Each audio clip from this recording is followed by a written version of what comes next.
ഒരു ton A C ഉള്ള ഒരു വീട്ടില് ഒരു മുറിയില് എത്ര പേർക്ക് അവിടെ കിടക്കാം അല്ലെങ്കിൽ കഴിയാം?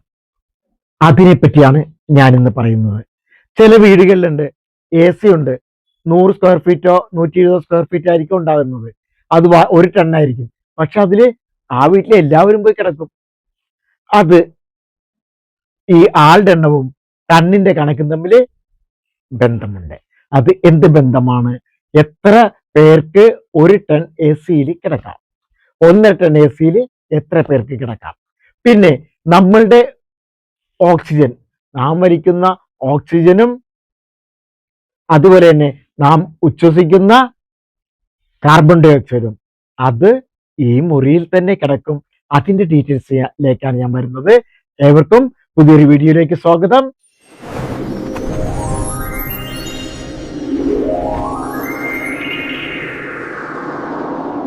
ഒരു ടൺ എ സി ആണ് എൻ്റെ വീട്ടിലുണ്ടെന്ന് വിചാരിക്കുക.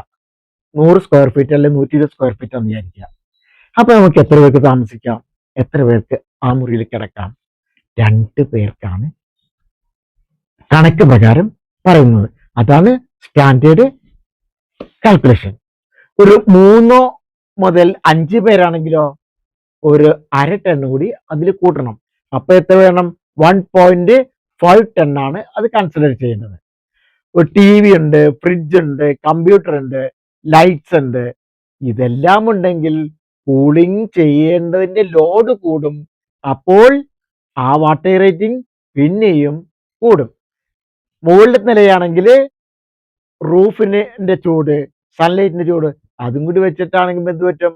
അപ്പോഴും നമ്മുടെ ടണ്ണേജ് കൂട്ടിയെടുക്കണം. നമ്മുടെ ജനലുകൾ, ആ ജനലുകളുടെ വിൻഡോസിന്റെ ഗ്ലാസ് ആണെങ്കിൽ അപ്പോഴും നമ്മൾക്ക് ചൂട് വരും. നമ്മുടെ കാറുകളിൽ നമ്മൾ പോകുമ്പോൾ എ സി ഇട്ട് കാർ പോകുമ്പോൾ ഗ്ലാസ്സിൽ കൂടി വെയിൽ വന്നാൽ നമുക്ക് ആ എ സി എഫക്ട് ചെയ്യാറുണ്ടോ? അപ്പൊ നമ്മളുടെ ജനലുകൾ കർട്ടൻ ഇട്ടില്ലെങ്കിൽ ആ ചൂട് കൂടി അകത്ത് വരുമ്പോൾ അതും നമ്മൾക്ക് എ സിയെ ബാധിക്കാം. 150 സ്ക്വയർ ഫീറ്റില് ഉള്ള റൂമിന് 2 പേരാണ്. അതിന് എത്ര വേണം? 1.5 ടൺ മതി. എന്നാൽ ആ സെയിം മുറി തന്നെ 4 പേരാണെങ്കിലോ, അതും മുകളിൽ നിലയാണെങ്കിലോ 2 ടൺ വേണ്ടി വരും എ സി. പക്ഷെ നമുക്ക് 1.5 ടണ്ണിലും അഡ്ജസ്റ്റ് ചെയ്യാം. റൂം സൈസ് എന്ന് പറയുന്നത് അത് എ സിയെ ബേസ് ചെയ്തിട്ടാണ്, അതിൽ താമസിക്കുന്ന ആളെ ബേസ് ചെയ്തിട്ടാണ്, ഹീറ്റ് അപ്ലയൻസസിനെ ബേസ് ചെയ്തിട്ടാണ്, അതുപോലെ തന്നെ സൺലൈറ്റ്, ഫ്ലോർ പൊസിഷൻ ഒക്കെ കൂട്ടിയാണ് അതിന്റെ കപ്പാസിറ്റി നമ്മൾ അറിയുന്നത്. ഒരു ടൺ എ സി എന്ന് പറയുന്നത് 12,000 BTU പെർ അവർ മാത്രമാണ് കൂളിംഗ് നൽകുന്നത്. ഓരോ ആളും ശരാശരി 400 മുതൽ 600 BTU പെർ അവർ വരെ ഹീറ്റ് പുറത്തേക്ക് വിടും. 10 പേരാണെങ്കിലോ അത് 4000 മുതൽ 6000 BTU ഹീറ്റ് വരെ ആളുകളിൽ നിന്ന് പുറപ്പെടും. അപ്പോൾ നിങ്ങൾ ചോദിക്കും, എന്താണ് BTU? BTU എന്ന് പറയുന്നത് 1 പൗണ്ട്, അതായത് 0.45 കിലോഗ്രാം ആണ് ഒരു BTU എന്ന് പറയുന്നത്. അത് വെള്ളത്തിന്റെ ടെമ്പറേച്ചർ 1 ഡിഗ്രി ഫാരൻഹീറ്റ് ഉയർത്താൻ വേണ്ട ഹീറ്റിനെയാണ് ഒരു BTU എന്ന് പറയുന്നത്. അത് എ സിയിൽ എന്തിനുപയോഗിക്കുന്നു? എ സി എത്ര ഹീറ്റ് റിമൂവ് ചെയ്യുന്നു എന്ന് കാണിക്കാനാണ് BTU പറയുന്നത്. BTU കൂടുതലാകുമ്പോൾ കൂടുതൽ കൂളിംഗ് കപ്പാസിറ്റി ആണ്. എന്നാൽ BTU കുറവെന്ന് പറഞ്ഞാൽ കുറവ് കപ്പാസിറ്റിയാണ്. ഉദാഹരണമായിട്ട് 12,000 BTU പെർ അവർ എന്ന് പറഞ്ഞാൽ ഏകദേശം 1 ton A C. 18,000 BTU per hour എന്ന് പറഞ്ഞാൽ ഏകദേശം 1.5 ടൺ എ സി. അപ്പോൾ നിങ്ങൾ മനസ്സിലാക്കുക, BTU എന്ന് പറയുന്നത് ഹീറ്റ് അളക്കുന്ന, ചൂടളക്കുന്ന യൂണിറ്റ് ആണ്. എ സിയിൽ കൂളിംഗ് കപ്പാസിറ്റി കാണിക്കാൻ സാധാരണയായി പറയുന്നത് BTU പെർ അവർ ആണെന്നാ പറയുക. അതായത് 1 മണിക്കൂറിൽ എത്ര ഹീറ്റ് നീക്കം ചെയ്യുന്നു. ഇനി ഒരു എ സി ചെയ്യുന്ന എന്താ പരിപാടി? നാം കരുതും പുറത്തൊരു ഔട്ടർ യൂണിറ്റ് ഉണ്ട്, അകത്തൊരു ഇന്നർ യൂണിറ്റ് ഉണ്ട്, സ്പ്ലിറ്റ് യൂണിറ്റ് എന്ന് പറയുമ്പോൾ. അപ്പോ നമ്മളുടെ വീട്ടിലേക്ക് മുകളിൽ നിന്നോ പുറത്തു നിന്നോ തണുപ്പ് കൊണ്ടുവരികയാണോ എ സി ചെയ്യുന്നത്? അല്ലെങ്കിൽ ഫ്രഷ് എയർ കൊണ്ടുവരികയാണോ എ സി ചെയ്യുന്നത്? നാം കാറിലേക്ക് വരികയാണ്. കാറില് ഇന്നർ ഔട്ടർ എന്ന് പറയുന്ന രീതിയിൽ രണ്ട് സ്വിച്ചുകൾ അതിൽ കാണാം അല്ലേ? ആ സ്വിച്ചുകൾ എന്തിനാ വെക്കുന്നത്? നമ്മൾ എ സി വർക്ക് ചെയ്യുമ്പോൾ ഉള്ളിലെ എയർ മാത്രം സർക്കുലേറ്റ് ചെയ്യാൻ വേണ്ടിയിട്ട് ഇന്നർ ചെയ്യും, പുറത്തുനിന്നുള്ള എയർ ഫ്രഷ് എയർ വരാൻ വേണ്ടിയിട്ട് നമ്മൾ ഔട്ടർ ചെയ്യും. ഒരു മലിനമായ സ്ഥലത്തു നിന്നാണെങ്കിൽ നമ്മൾ എന്ത് ചെയ്യും? ഔട്ടർ ഓൺ ചെയ്യോ? സ്വിച്ച് ഓൺ ചെയ്യോ? ഇല്ല. ഫ്രഷ് എയർ ആണെങ്കിൽ നമ്മൾ ചെയ്യുക. അപ്പൊ എ സിക്ക് ഫ്രഷ് എയർ ഒന്നും പുറത്തുനിന്ന് കൊണ്ടുവരുന്നില്ല കേട്ടോ. ആ കാര്യം മനസ്സിലാക്കുക. നമ്മൾ റൂം അടച്ച് റൂമിൻഹോളിൽ കൂടി പോലും എയർ വരാത്ത രീതിയിൽ അടച്ച് പൂട്ടി വെക്കുമ്പോൾ അതിനുള്ളിൽ ഉണ്ടാകുന്ന ഓക്സിജൻ പുറത്തേക്ക് പോകുന്നില്ല അല്ലേ? ആണോ? ഇല്ലല്ലേ? പോകുന്നില്ല. കാർബൺ ഡൈ ഓക്സൈഡ് പുറത്തേക്ക് പോകുന്നുണ്ടോ? ഇല്ല. ഇവിടെ സംഭവിക്കുന്നത് എന്താണ്? നമ്മളുടെ റൂമിലെ ചൂട്, ആ ഹീറ്റിനെയാണ് അത് പുറത്തോട്ട് ചെല്ലുന്നത്. അതായത് നമ്മളുടെ മുറിനെ തണുപ്പിക്കുകയാണ് ചെയ്യുന്നത്. ഇപ്പൊ 4-5 പേര് ഒരു മുറിയിൽ കിടക്കുമ്പോൾ, എല്ലാം കമ്പ്ലീറ്റ് ക്ലോസ് ചെയ്ത് അടച്ച് കിടക്കുമ്പോൾ എന്ത് സംഭവിക്കും? അത് അവർ വിടുന്ന ഉച്ഛ്വാസവായു അവിടെ തന്നെ ഉണ്ടാവും, അവർ വലിക്കുന്ന ഓക്സിജനും ഇവിടെ തന്നെ ഉണ്ടാവും. അപ്പോൾ ഇങ്ങനെ കിടന്നാൽ എന്താണ് സംഭവിക്കുന്നത്? ദിവസങ്ങളോളം ആ മുറി അടഞ്ഞു കിടക്കുകയാണെങ്കിൽ എന്ത് പറ്റും? അവിടെ ഓക്സിജന്റെ അളവ് ഇല്ലാതെയാവും. അപ്പോൾ എന്ത് ചെയ്യണം? നമ്മൾ പകൽ സമയങ്ങളിൽ അതിന്റെ ജനല്, വാതില് ഒക്കെ തുറന്നിട്ട് ഫ്രഷ് എയറിന്, ഓക്സിജന് അകത്തേക്ക് വരാനും കാർബൺ ഡൈ ഓക്സൈഡ് പുറത്തേക്ക് പോകാനും എല്ലാം ഒരു കാര്യം ചെയ്തില്ല എങ്കിൽ സംഭവിക്കുന്നത് എന്താണ്? ഓക്സിജന്റെ അളവില്ലാതാവും, നമ്മളെ ബോഡി ആകെ ക്ഷീണിക്കും, നമുക്കാകെ ക്ഷീണമായിരിക്കും. നമ്മൾ എ സിയിലാണ് ഇരിക്കുന്നതെങ്കിലും എ സിന്ന് പുറത്തേക്ക് വരുമ്പോൾ ക്ഷീണം വരുന്നത് നമ്മൾ വലിക്കുന്ന ഓക്സിജന്റെ അളവ് കുറയുന്നതുകൊണ്ടാണ്. അതുകൊണ്ടാണ് ഞാൻ പറഞ്ഞത്, ഒരു മുറിയിൽ ഒരു 1 ടൺ എ സി ആണെങ്കിൽ 2 പേര്, 1.5 ആണെങ്കിൽ 4-5 പേര്, അതിൽ കൂടുതലാവുമ്പോൾ 2 ടൺ. ആ രീതിയിലാണ് നമ്മളെ സംബന്ധിച്ചിടത്തോളം എ സി. എ സി എന്ന് പറയുന്നത് നമ്മുടെ മുറിയിലെ ചൂടിനെ പുറത്തേക്ക് വിട്ട് ഈ മുറിനെ തണുപ്പിക്കുകയാണ്. നമ്മൾ അറിയാലോ, നമ്മൾക്കിവിടെ എയറിൽ ഈർപ്പം കൂടുതലാണ് അല്ലേ? ഈർപ്പം കൂടുതലാണ്, ചൂട് കൂടുതലാണ്. അപ്പോൾ ആ സംബന്ധിച്ചിടത്തോളം ഹ്യൂമിഡിറ്റി കൂടുതലാണ് അല്ലേ? അപ്പൊ ഈർപ്പവും ഉഷ്ണവും തമ്മിലാണ്. അപ്പൊ നമ്മൾക്ക് ഒരു സ്പ്ലിറ്റ് എ സി ആണ് പല വീടുകളിലുള്ളത്. വളരെ നല്ലത് തന്നെയാണ്. പുറത്തു നിന്ന് ഫ്രഷ് എയർ കൊണ്ടുവരുന്നില്ലെന്ന കാര്യം ഞാൻ പറഞ്ഞു. റൂമിലെ അതേ വായു തന്നെയാണ് തണുപ്പിച്ചിട്ട് സർക്കുലേറ്റ് ചെയ്യുന്നത്. ആളുകൾ ശ്വസിക്കുന്നത് CO2, ദാറ്റ് ഈസ് ഓക്സിജൻ. നമ്മൾ പുറത്തേക്ക് വരുന്നതോ CO2, that is carbon dioxide. അതുകൊണ്ട് മുറി പൂർണ്ണമായി എയർ ടൈറ്റ് ചെയ്യരുത് എന്ന് തന്നെയാണ് ഞാൻ പറയുന്നത്. CO2 കുറയും, CO2 കൂടും. അപ്പോ മിക്ക വീടുകളും യഥാർത്ഥത്തിൽ എയർ ടൈറ്റ് അല്ല. വാതിലിനെ കുറിച്ച് ദൂരം ഉണ്ടാകും, ജനലിനെ കുറിച്ച് ദൂരം ഉണ്ടാകും. അതുകൊണ്ട് കഷ്ടപ്പെട്ട് തെർമോക്കോൾ വെച്ചിട്ടോ മറ്റുള്ള വെച്ചോ അടച്ചുകൊണ്ട് ഇടരുത്. പുറത്തുനിന്നുള്ള ഗ്യാപ്പ് അതിൽ കൂടെ എയറൊക്കെ വരാനായിട്ട്. അപ്പോൾ മറ്റൊരു കാര്യമുണ്ട്, നമ്മൾ തുറന്നിടുകയാണെങ്കിൽ അല്ലെങ്കിൽ ഗ്യാപ്പ് ഉണ്ടെങ്കിൽ എന്ത് പറ്റും? ഈ എയർ പുറത്തുനിന്നും കൂടി വലിച്ചിട്ടായിരിക്കും ഈ പാവം എ സി തണുപ്പിക്കുന്നത്. അപ്പോൾ എന്ത് പറ്റും? വാട്ടർ റേറ്റിംഗ് കൂടാം, ഉപയോഗിക്കുന്ന കൺസംഷൻ കൂടാം. അപ്പൊ അതുകൊണ്ടാണ് ആ രീതി പറയുന്നത്. എ സി ഉപയോഗിക്കുന്ന സമയത്ത് അടഞ്ഞു കിടന്നോട്ടെ, അല്ലാത്ത സമയങ്ങളിൽ അത് തുറന്നു കിടക്കട്ടെ.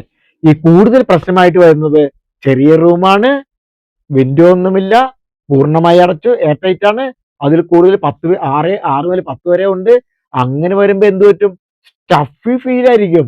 അതായത് തലവേദന ഉണ്ടാവും, ഉറക്കം മോശം ഉണ്ടാവും, ക്ഷീണം ഉണ്ടാവും. അത് ഉണ്ടാവാതിരിക്കാൻ വേണ്ടിയിട്ട് നമ്മൾ എന്ത് ചെയ്യണം? നമ്മളുടെ മുറിയിൽ അതിനനുസൃതമായ ആളും അതിനനുസരിച്ചായിട്ടുള്ള ടണ്ണേജും എ സിക്ക് വേണം എന്ന് തന്നെയാണ്. റൂമിന് ചെറിയ എയർ ഹോൾ ഇട്ടിട്ട് വേണം നമുക്ക് ഇതിലേക്ക് വരാൻ. അപ്പൊ പുറത്തു നിന്ന് ഫ്രഷ് എയർ ഇങ്ങനെ പതുക്കെ നമ്മളിലേക്ക് വരും. പക്ഷെ കൂളിംഗ് അല്പം കുറയും. കാരണം എന്താണ്? ആ എയറിനെയും തണുപ്പിക്കണം.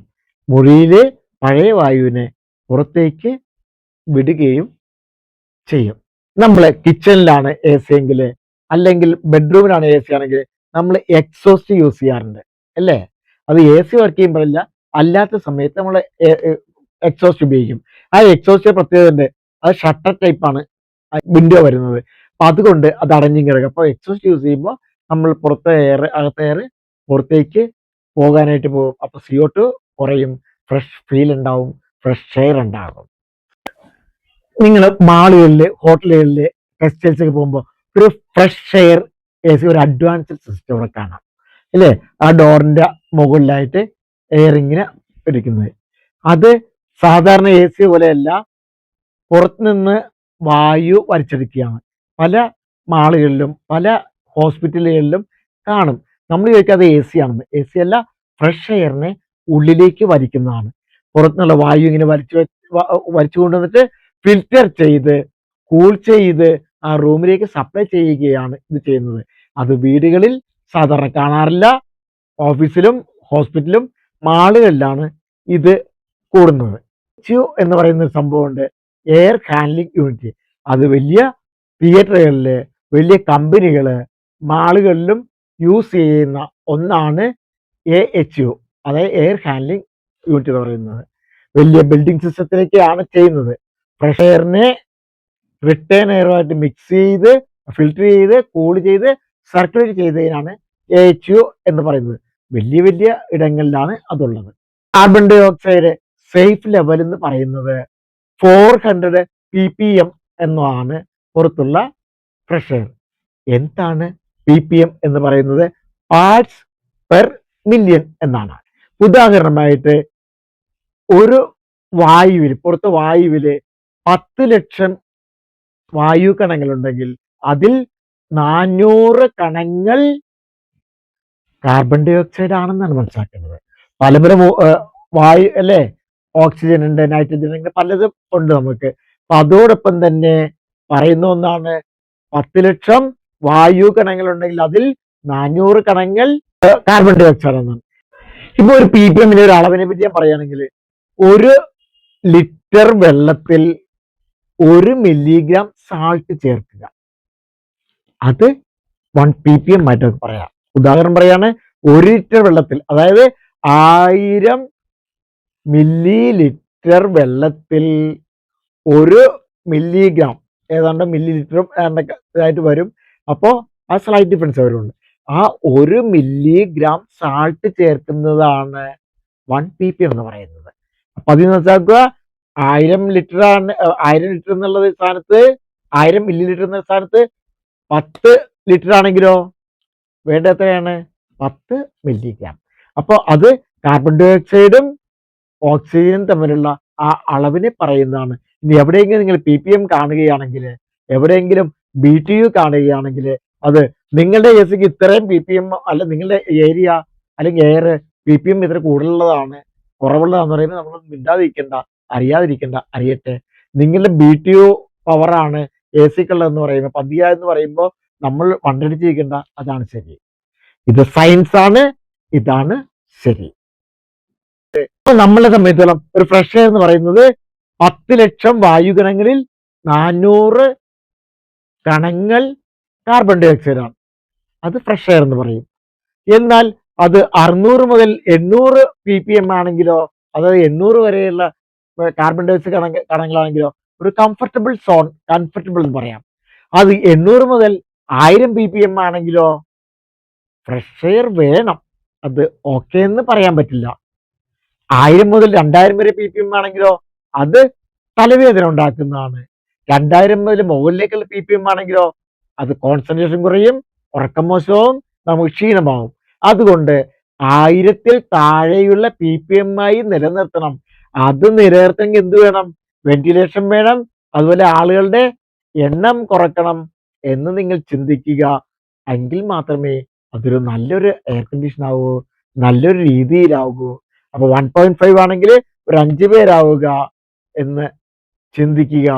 ആളുകളുടെ എണ്ണം അതിനനുസരിച്ചാവുക, ആ റൂമിനനുസരിച്ചാവുക, അതിനനുസരിച്ച് വേണം എ സി എന്നാണ്. അപ്പോൾ നമുക്ക് ഇന്ന് കുറച്ച് കാര്യങ്ങൾ അറിയാൻ പറ്റി. ppm അറിയാൻ പറ്റി, BTU അറിയാൻ പറ്റി, ടെമ്പറേച്ചർ അറിയാൻ പറ്റി, ഹ്യൂമിഡിറ്റി അറിയാൻ പറ്റി, അതുപോലെ വാട്ടേജ് അറിയാൻ പറ്റി, ടണ്ണേജ് അറിയാൻ പറ്റി. മറ്റൊരു വീഡിയോയുമായി വീണ്ടും നമുക്ക് കാണാം. എല്ലാവരും ദൈവം അനുഗ്രഹിക്കട്ടെ. ഈ വീഡിയോ നിങ്ങൾക്ക് ഉപകാരപ്രദമായെന്ന് തോന്നിയാൽ മറ്റുള്ളവർക്കും കൂടെ ലഭിക്കുവാൻ ഷെയർ ചെയ്യാൻ മറക്കില്ലല്ലോ. ഇനിയും ഇതുപോലെയുള്ള വീഡിയോകൾ ലഭിക്കുവാനായി സബ്സ്ക്രൈബ് ചെയ്തിട്ടില്ല എങ്കിൽ സബ്സ്ക്രൈബ് കൂടെ ചെയ്യണേ.